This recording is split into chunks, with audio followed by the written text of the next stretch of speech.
Alors, c'est une photo qui me plaît particulièrement, moi, dans toutes les photos que j'ai faites, parce qu'elle a une certaine poésie. En fait, je me promenais dans l'entre-deux-mer, j'aime beaucoup l'entre-deux-mer, et je voulais faire des photographies de la Sauve majeure. Et en me promenant dans les vignes, j'ai repéré une petite grappe toute seule, après les vendanges. Elle m'a fait pitié un peu, je la trouvais toute triste. Alors, on ne l'avait pas voulu, quoi, quelque part, pour faire du vin. Alors, je l'ai immortalisé, puis ça fait ce flou, j'aime bien les flous. Et on voit le flou de la Sauve majeure derrière, qu'on la reconnaît bien, avec cette petite grappe que j'ai mis en avant pour quelque part lui rendre les honneurs, puisque les vendangeurs ne l'avaient pas voulu. Donc c'est une photo qui j'y trouve une certaine poésie.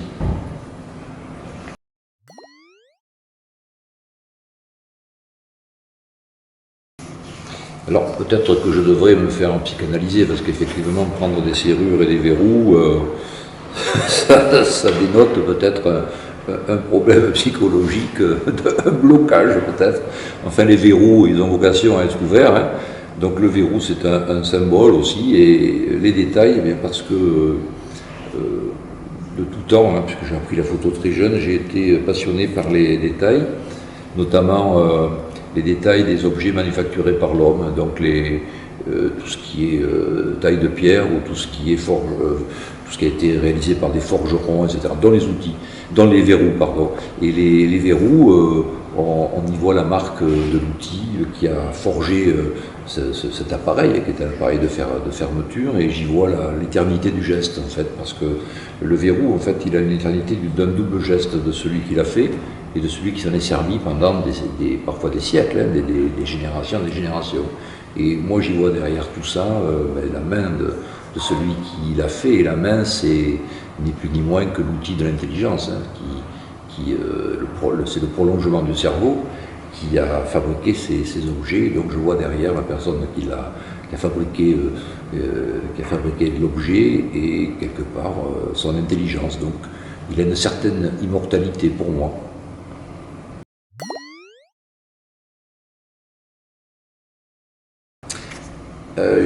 Oui, c'est vrai que je me suis posé la question et j'ai trouvé la réponse. Et il y a d'ailleurs le jour de l'ouverture de cette exposition, il y a un caméraman de France 3 qui est à la retraite, qui avait fait plusieurs France 3, qui connaissait mon parcours, hein, mon parcours politique avant, et qui me disait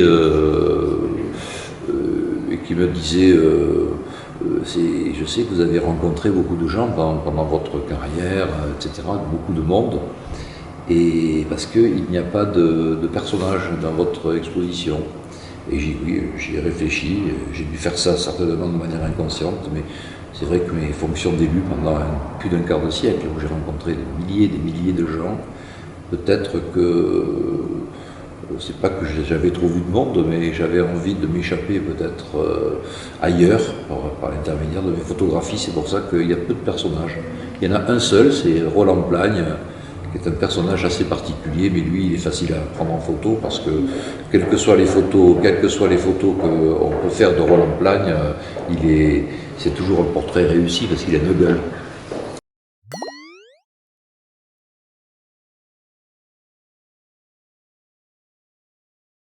Oui, enfin, en général, je suis d'un tempérament nostalgique, c'est-à-dire que je ne suis pas attaché au passé en particulier, mais j'y trouve certaines bases qui permettent peut-être d'amorcer un avenir qui, pour moi, est aujourd'hui incertain. Donc la nostalgie m'aide à ça. Alors,